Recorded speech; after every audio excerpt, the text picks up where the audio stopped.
Bom dia, Rogério. Bom dia, Vera. Bom dia a quem está nos assistindo e nos ouvindo. Agora, sexta-feira, 8 de maio, 11 da manhã. Eu sou Luiz Pedroso, consultor da Empower. Rogério e Vera também fazem parte da equipe da Empower e juntos nós temos essa ideia de construir um programa rápido para debater a conjuntura política do que aconteceu ao longo da semana e tentando conversar um pouco do que pode vir na semana seguinte. E eu já começo esse primeiro Empower Connection fazendo uma pergunta para o Rogério, para a gente iniciar essa discussão do que está se encaminhando uma tempestade perfeita no cenário político brasileiro. Rogério, é isso? Oi, Luiz. Oi, Vera. De fato, né, a gente olhando aí para a história recente do Brasil, né, tem essa expressão aí da tempestade perfeita, né, que é quando se juntam, né, uma série de fatores e variáveis que podem determinar ou não a continuidade, né, de um governo, né. E me parece que no caso agora do governo Bolsonaro, essas nuvens de tempestade estão claramente se formando no horizonte. A gente não sabe ainda, claro, o que vai acontecer, mas se a gente examinar cada um desses fatores, a gente percebe aí sinais importantes, né, de problemas para o governo, né? Então, o primeiro fator é a popularidade do presidente nas pesquisas, né? A gente hoje tem aí números mostrando que metade do eleitorado já tem uma avaliação negativa do governo Bolsonaro e aqueles que o avaliam de forma positiva, essa taxa está em declínio. Hoje está abaixo de 30% já. O segundo fator é o governo não ter maioria no Congresso Nacional, né? Isso é algo que o governo também nunca teve, né? Mas claramente ele está tentando aí conseguir o apoio dos partidos do chamado Centrão, né? Porque o governo não tem, simplesmente não consegue aprovar a sua agenda, né? É só olhar aí as medidas provisórias que caducam, né? Os vetos que são derrubados. Então, esse é uma outra área de conflito. A terceira é a crise econômica, né? Que está acentuada aí pela pandemia do coronavírus, né? Nós temos problemas aí de desemprego, né? De recessão surgindo no horizonte, né? Já são muito graves. O governo também está tentando se mobilizar através aí dessas políticas de renda emergencial, né? Mas a gente sabe que a economia vai mal, isso é sempre uma notícia ruim para qualquer governo, né? E um quarto fator que é os casos aí de corrupção, né? De tráfico de influência, de possíveis fatos ilegais, né, que envolvendo o governo ou figuras do governo, né? Então, acho que nesses quatro fatores, aí a gente queria ouvir vocês também, o Bolsonaro não está zerado, né? Quer dizer, tem problemas aí nessas quatro áreas. E não só isso, né, Rogério? Esses quatro envoltos num grande problema de saúde, que é a crise do coronavírus. Ou seja, você tem uma grande nuvem acima dessas nuvens que estão sendo criadas. Vera, desculpa, você ia falar. Não, é só fazer um comentário sobre os escândalos de corrupção que o Rogério comentou. Corrupção é muito mais do que roubar dinheiro. É tráfico de influências.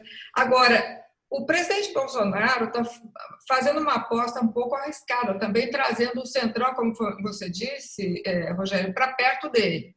Ele está trazendo a corrupção de roubo mesmo, para muito perto dele. Ele está trazendo, então, o deputado Valdemar da Costa Neto, com um partido com um passado não muito bom, e outros tantos que não vão fazer bem para a agenda do Bolsonaro, a campanha dele de a velha política não quero porque ela é corrupta, foi sempre o mantra dele.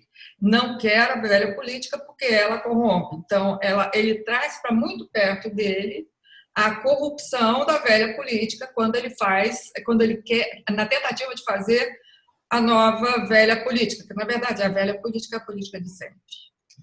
Desculpa, Luiz, eu tinha te interrompido, continue. Não, não, Vera, eu acho que é isso. E interessante, essa semana o Ciro Gomes deu uma entrevista falando, bom, o que o Bolsonaro está fazendo ou tentando fazer é garantir aquele 1/3 do Congresso que não vai permitir com que ele sofra um impeachment caso isso venha a acontecer.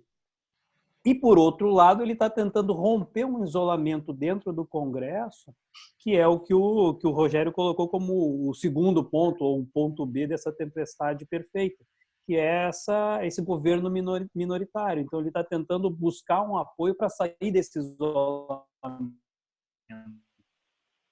São questões que eu acho interessantes. Só que isso traz essa questão da corrupção junto. E traz mais à tona ainda essa pauta corrupção para dentro das políticas do governo, das ações do governo Bolsonaro. Começou a ficar parecido com o isolamento da ex-presidente Dilma Rousseff também, né? No segundo mandato. Né? Começou assim, não vai acontecer nada, o governo consegue se manter. Né? Claro, não dá para dizer que o desfecho vai ser o mesmo, né? Mas assim, é um filme que a gente já viu antes, né? O governo tentando se defender, mas depende muito, eu acho, também da evolução dos fatos, né? E eu tenho a impressão, Rogério, que aquela primeira nuvem, a questão da diminuição da popularidade do presidente Jair Bolsonaro e do seu governo, ela também tem muito a ver com os processos de impeachment que já estão no Congresso e que estão sendo segurados pelo Rodrigo Maia até agora. Ou seja, conforme a popularidade vai diminuindo, a probabilidade desses processos de impeachment irem para frente, elas aumentam. Eu tenho essa percepção. Não sei se vocês concordam. Não, eu concordo. Apesar do Rodrigo Maia já ter dito que não vai pautar nem nos próximos dias, nem nos próximos anos, duvido um pouco. Mas, inclusive, porque ele não tem anos pela frente, né, como presidente da Câmara. Mas, enfim, o presidente Bolsonaro, eu acho que ele aposta em 30%. É 30% de popularidade, 30% de apoio no Congresso, ele está sempre nos 30%. E 30% garante uma governabilidade mínima, com pressões e com algumas acomodações possivelmente não confortáveis para ele, mas 30% ele garante. E o coloca no segundo turno também, em 2022. Sim, e um segundo turno em 2022 com 30%. Que foi o que ele é o presidente dos 30%. Ele não tem o apoio incondicional do ministério dele.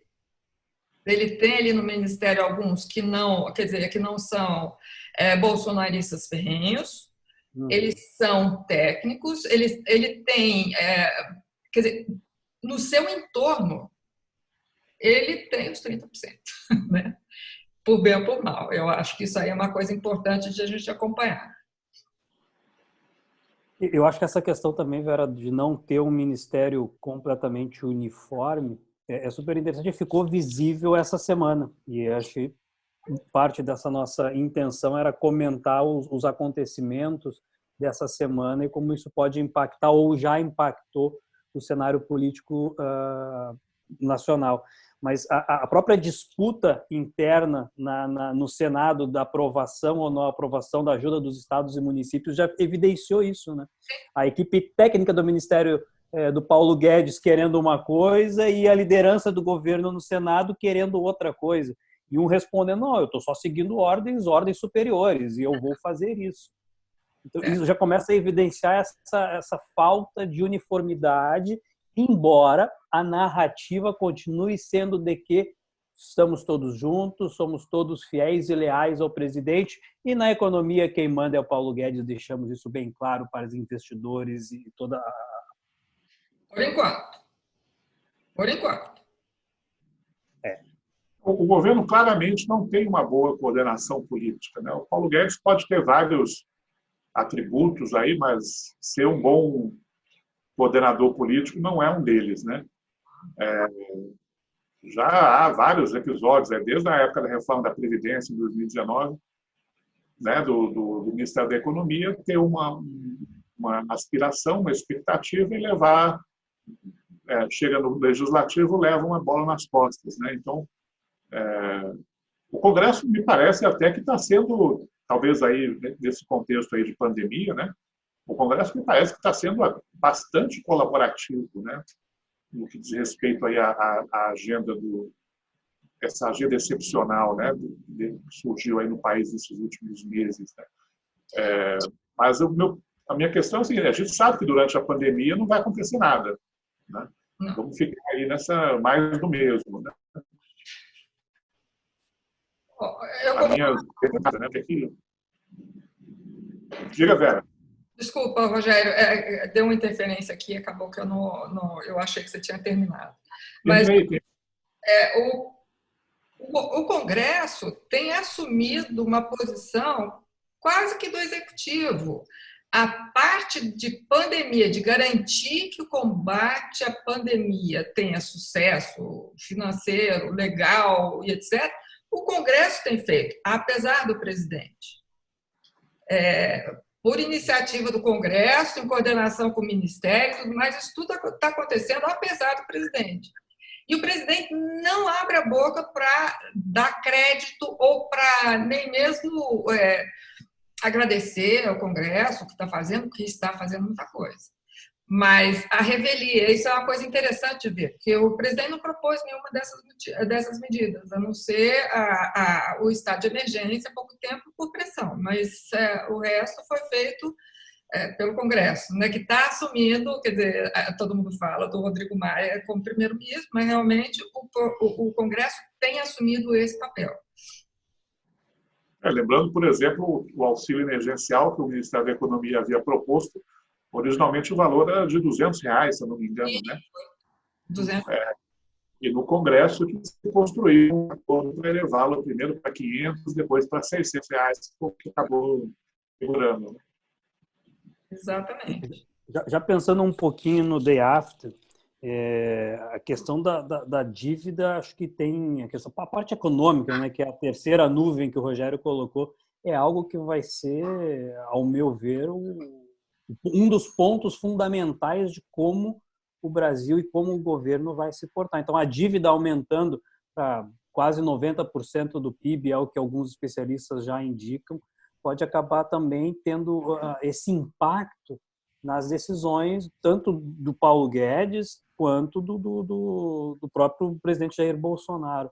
E eu não consigo ver, Rogério, não sei se vocês veem, Vera, algo já sendo pensado que vai além do programa Pro Brasil, ou seja, ele tem uma uniformidade de discurso, uma tentativa de uniformidade de discurso em cima de um programa que o Paulo Guedes já falou, olha, não é bem assim, e é só isso, eu não consigo ver nada além. Vocês conseguem ver alguma outra alternativa no horizonte apresentada pelo governo, claro?